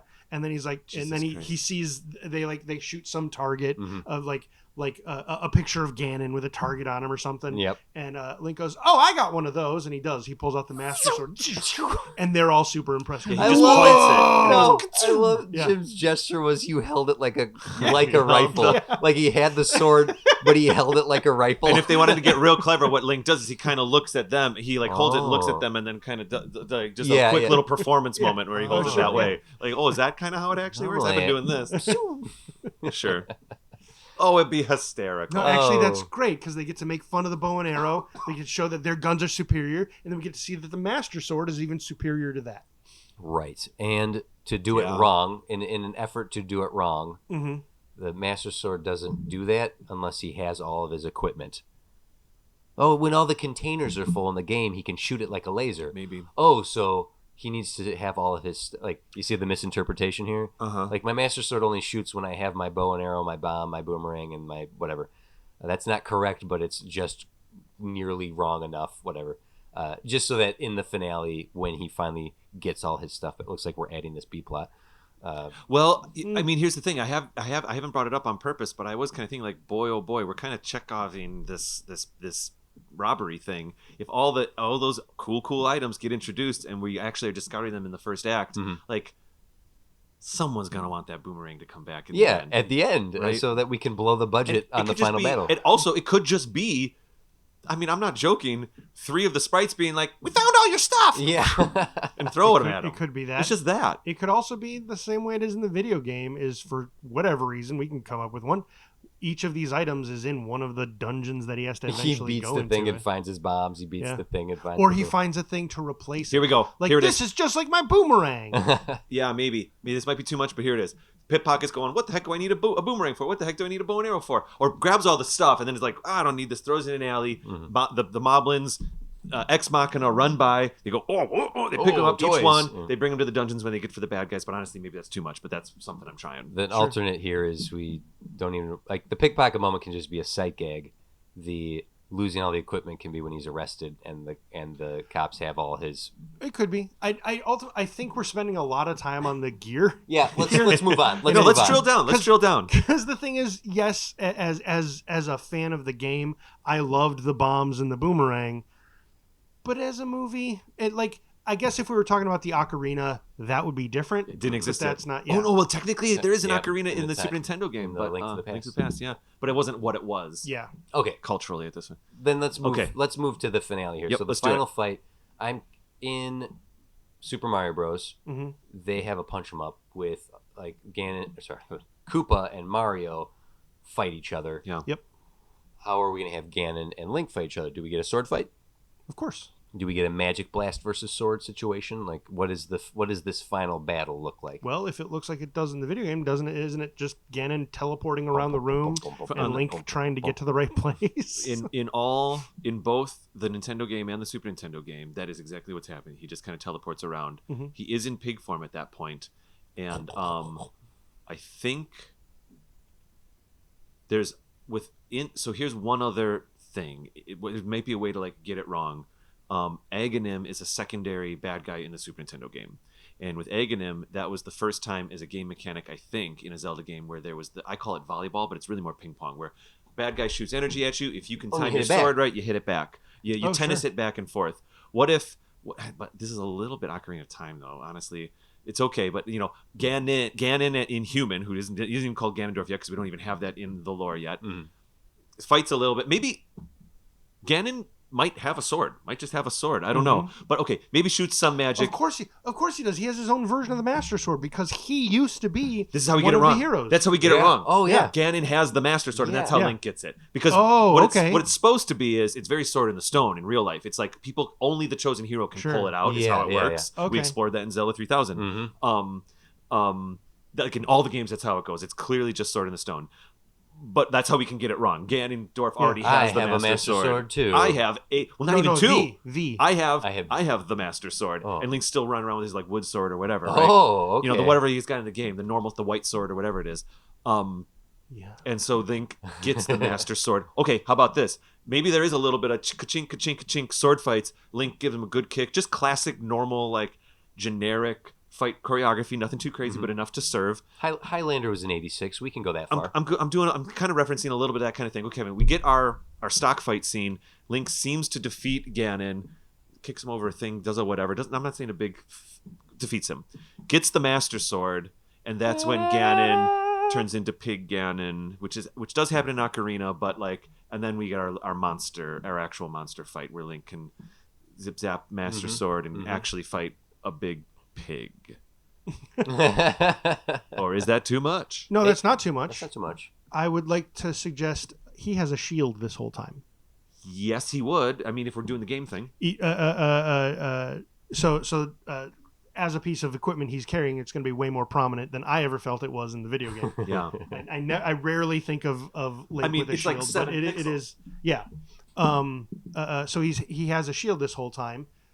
Maybe unbeknownst to him, maybe someone mentions it that's the Master Shield. It's make up a thing. Make it up because it's really the Hylian shield. Okay, and sure. that's great. You get it wrong. Let's get it wrong. Sure, that's the Master Shield. I love but this. In the final fight, Ganon is beating Link pretty handily. He's getting him real down there. And then Link he finally does a blast with the Master Sword, and Link blocks it with the shield. Okay. And it reflects it right back Yeah. at Ganon. There we go. And in the doing, it undoes Ganon's glamour, so he turns into the pig, and he drops the Master Sword. And he's like, and he teleports like across the room. Yep. And like he's like, my face. You and Link looks at him. He looks at Link. Link looks over the Master Sword. He looks at the Master Sword. They run for it. Link dives for it as Ganon teleports.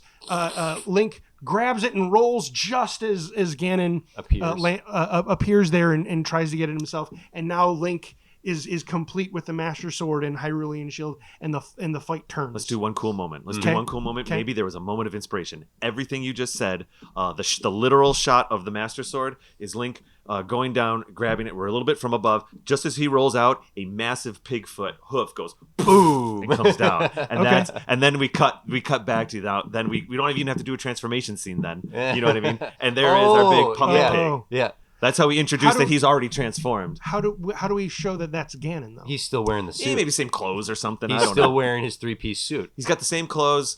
Wait, now, so and when maybe you say it's still the same voice. When you say a big pig foot comes down, are you saying like literally it's giant next to him, or are you saying in forced perspective, like Link is in the video games, Ganon is a literal large pig form. So I would say whatever that same amount of size would be in this real world, so maybe twice as tall as Link. Frigno's available.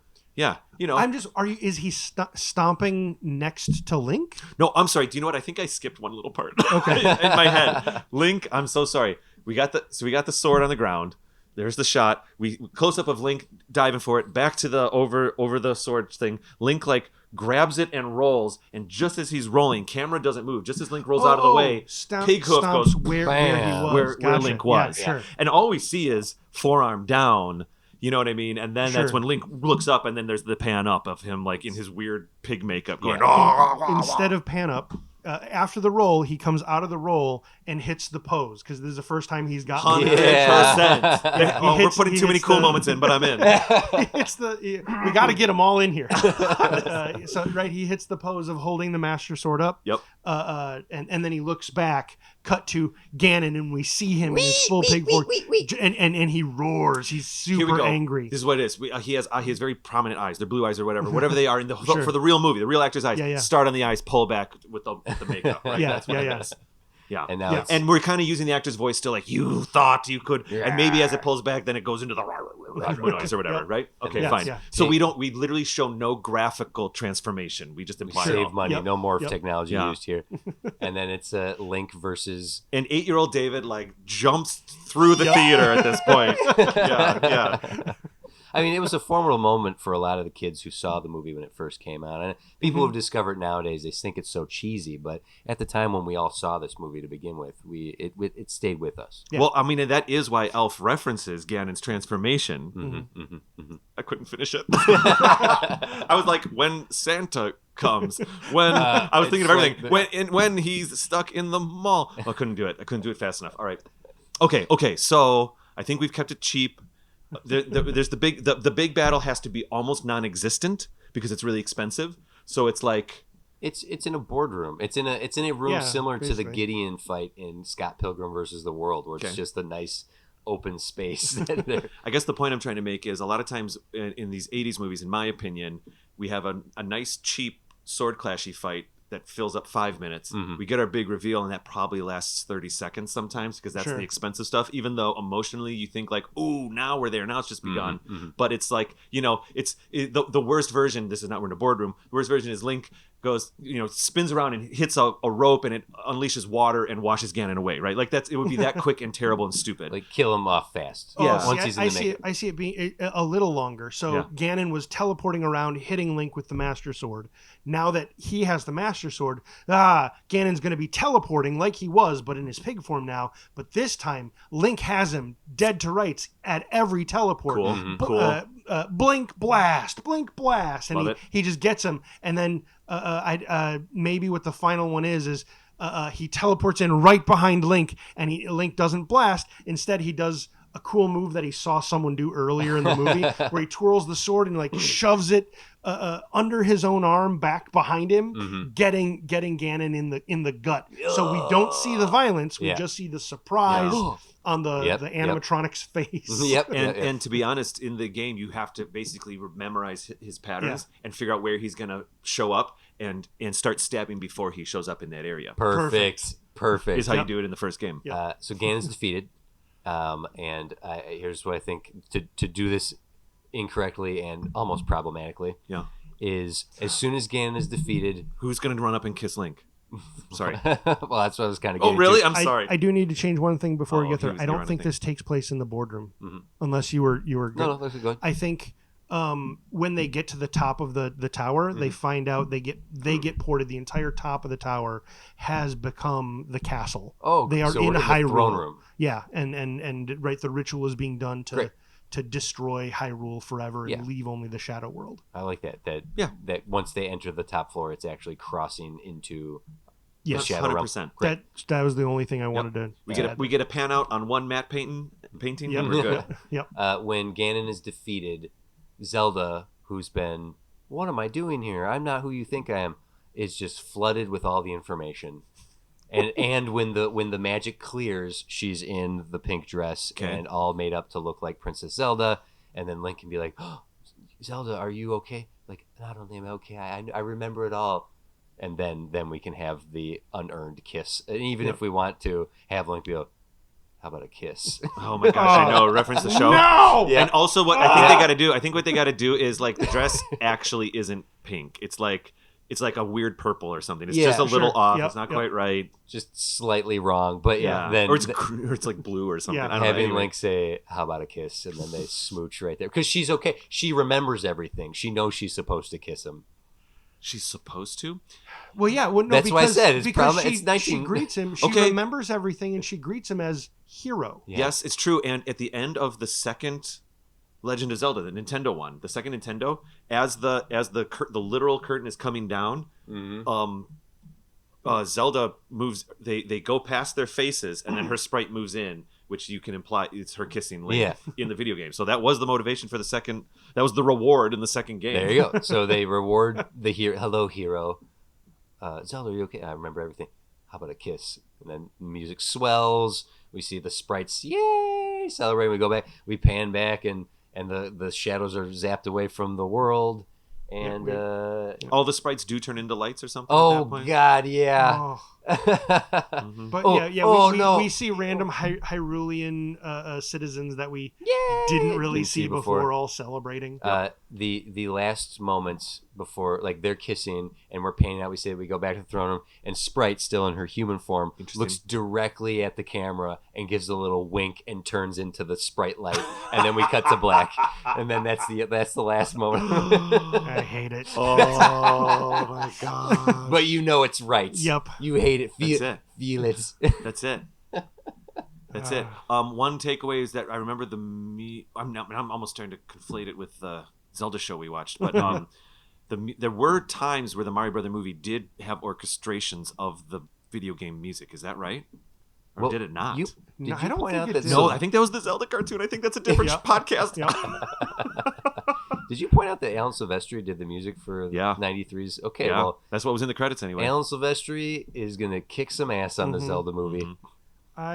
I feel a little bad. Why? We had a very specific demand, and I think there at the end, We made I it think cool. we did a little too much cool stuff. We made it too cool. Oh. We worked We a little couldn't too help it. hard to make something good. Lee, are we fired? Lee, did we not meet the demands of the? You're making We you're made making it- French because the Mario Brothers was Yes, French. yes. Because the finances, yeah. The I agree, but I also feel that the coolness and the way we made it cool was maybe we were justifying it, but like we were cutting budget and stuff like that. Like we weren't actually showing. It on paper Yeah. sounds cool, but in execution, Oh, there we go. By the There we way, I also think that maybe the very final fight when it's Link and Ganon, there it really is we just see them, but the entire build up to that through that it's basically the sprites and Link are fighting their way the through. army of Yes. Ganon. Absolutely. So we're gonna have a bunch of other just terrible fights. Yeah. Yeah. And I don't Like, actually we might think want to stay away from guns because it is a kids movie, Mhm. which means we embrace the Lost Boy element. So Yeah. they have stuff like slingshots and things like that they're using to take out Pipes, baseball bats. moblins Yeah. and, Think of the Teenage Mutant Ninja Turtles from yeah, basically Right. from 90. and Mario from Brothers only a couple years did before have that, guns, but no kids. No kids in the movie. No kids using Sure. guns or having guns pointed at them in the movie. Sure. So I think that is a difference here where we probably wouldn't be inclined to have some characters. Like the cops had guns in the Mario Brothers movie, 1990. Oh, I suppose they did. you know? Well, because cops have guns. And they were like big guns. Cops But had anyway. guns in ET up until That's true. Up 90. until He put them back. He until- put 'em back. Did he? The guns are back everywhere. really? It's Yeah, good. those kids are being held at gunpoint. Good. One of the guys had a shotgun in the Yeah, original. well, yeah, they had that alien. You don't know what aliens can do. Yeah. I mean, that's kind of true. Okay, any Going around saying their name. Ouch. If I were to point at you and go, Jim, ouch. Yeah, you're right. That's true. That's a good point.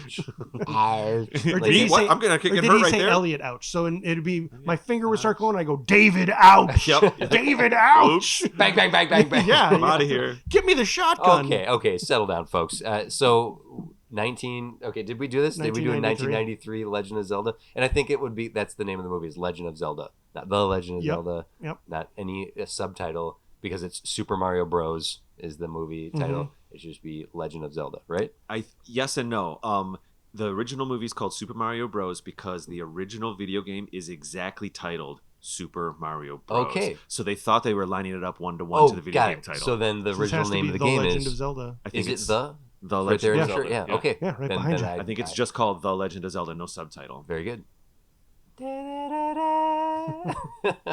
If it was made today, it would be called The Legend of Zelda movie. Yes. Oh God, if they do that. Well, no. No, because it's not. It was animated. They do that. That is the so after the failure and the culty nostalgia people have for 1993's The Legend of Zelda. 30 years later, Yes. and just post-pandemic, it's one of the first billion-dollar movies post-pandemic was The Legend of Zelda, the movie, that the animated one that Illumination made. It is. I know some people complain that it was a little too much fan service, but it's everything you want it to be. The only problem was Chris Pratt doing the voice of Link. Why did we do that? You know what? To play into this, I want to take almost all references from the cartoon out of our movie, So and that they were all in that Illumination version. Yeah. Right? Everything all the way to Link constantly asking, hey, how about a smooch? How about a smooch? The Legend of Zelda. That's the title. The I had one more thought about it, but I know we're trying to get out of here. No, no. let's keep No. going. You're Think, I don't know if I can pull think it up. away. Think away, friend. I don't know if I can fully pull it up, but I was still kind of thinking about things that you could get wrong, but I think we're there. Oh, I mean, No. if you have some more Name ideas 'em. of things that could go wrong in this movie, I'm fine with it. Epona didn't exist until Ocarina, No, right? Yep. No horses until Ocarina of Time. The only thing I can think of that I remember a lot from the Super Nintendo one is that Link gets turned into a rabbit. He gets a rabbit head. So And there's the no video reference game to that. rules. The rules in the video game is that the Dark World Mhm. turns all living creatures into their true form. Ah. And so it's implied that gosh golly, so many of these normal natural Hylians actually have bad souls that they get turned into monsters in the video game. And Link has the heart of a rabbit. Aw. He's the only Okay. like good one inside is what the game's implying. Okay. I think it's a bit of a stretch. I think there should be some good people, but that's what it is. Yeah, it was the 80s. Well, that was early 90s, but yeah, It was here the you. 90s. It's modern New this is- York. This is Hey, New this York. is New in York the in the 90s. Oh, I remember what it was. I feel like this is not about Zelda. This is barely a thing. It's almost a bit. But I do actually kind of feel like the what will go down in the history books as the tropey lampshade thing about cinema, maybe not even cinema, film in the 2020s is lampshading your film and protecting it by calling it the film of the thing. The Mario Brothers movie, the Lego movie, you do that and everybody kind of goes in with a wink wink. You know what I It's mean? the movie. Okay. Yeah, anyways, we'll see. We'll see how this does in the alternate dimension. Lee from Jim's Beard on David's Face Studios. How did we do? Actually, I throw that out to everyone. Did we meet the demand today? Did we exceed it? We want to know what you think. And we would love to hear from some of the AZP fans who may have come over here to listen to this. Oh yeah, I'm sending them this way. This was a ton of fun. Oh, man. But you can message us directly at studiodemandsit.com or on Instagram at studiodemandsit. If you're not already, go ahead. Give a little subscribe. It costs you nothing to subscribe. You can just click that little button, and you can do that on every platform of your choice. And if you feel like giving us a little review, it does not hurt it at all in the algorithm. You can do it right there on the app. You can find us on YouTube and TikTok, where we post video content, including material not heard here on the show. If you want to see the highlights of the Super Mario Bros. Commentary, that video will be coming soon on TikTok as well as YouTube. So you can listen to us crack wise over Blade Runner for kids. Yeah. Jim, do you have some material that you'd like to share? Yeah, we got communities over at Discord and Reddit. You can go to r/Studio Demands It.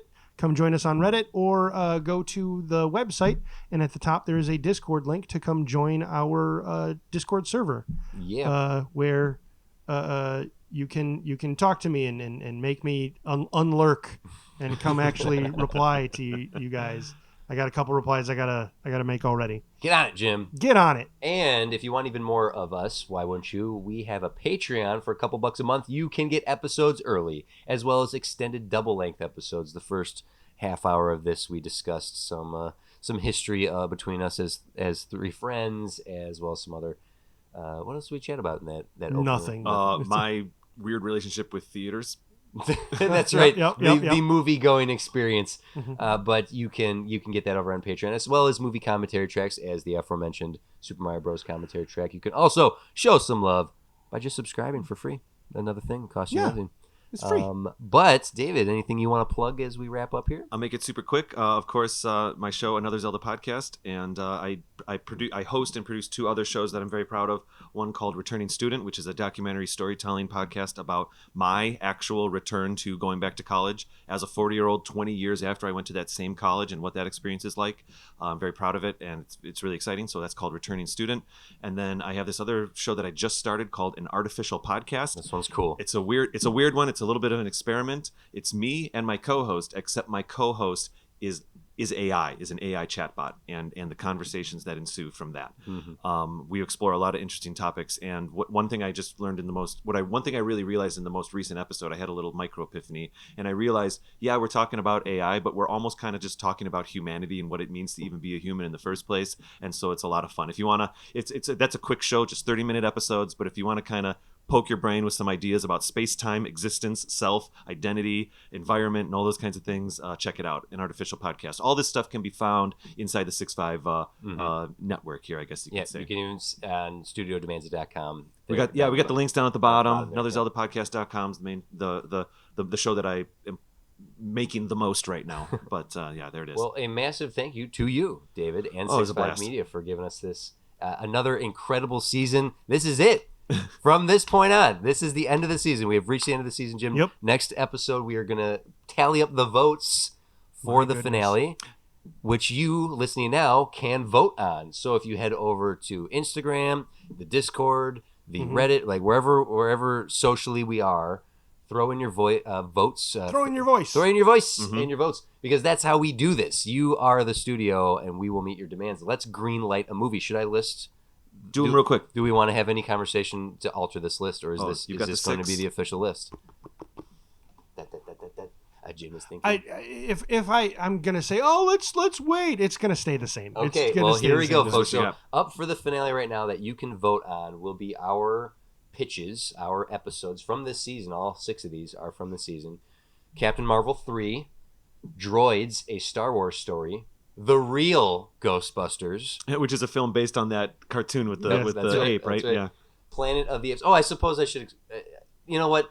Listeners of AZP who've wandered over here, go ahead and you can do your own research on which ones you're picking here. I tell you what, I'll seed this a little bit in our episode when I send it over. Planet of the Apes, Alien, Intercept. Which Planet of the Apes? Planet of the Apes, Kingdom of the Apes. What I'm saying though is a movie called Planet of the Apes twice exists. Right. So this is what was ours called? Journey Across the Planet of the Apes. Which takes place after War for the Planet of the Apes, but before Kingdom of Apes. Yep. Kingdom of Apes. Alien, Intercept, if you want to take a shot at some xenomorphs this year, and lastly will be Blade, Heart of Darkness. So those are currently the 6 choices. Unless something changes, head on over to wherever you'd like to vote, or message us directly wherever I've already referenced, and let's see what gets greenlit for our finale. But Jim, unless you have anything else, I think that's it. I think that's it. All right. Well, thank you everyone for listening. David, thank you for another crossover event here, the best one we've had yet. And No doubt. I I mean, I loved the other ones we did, but having the 3 of us here and being able to do some of this and kind of back and forth with you, Jim, was an absolute pleasure. Yeah. Excellent. I am glad to have finally been able to do an episode with you, David. Yes. A lot of stuttering in that last. I'm really choking up here. Well, I know. I mean, it's a pretty heartfelt moment. It is. And maybe this time Dave will remember he met you. Maybe. I'm sorry, who are you? Oh, all right. Well, that's the end of the episode. That's it. Cool. Bye now.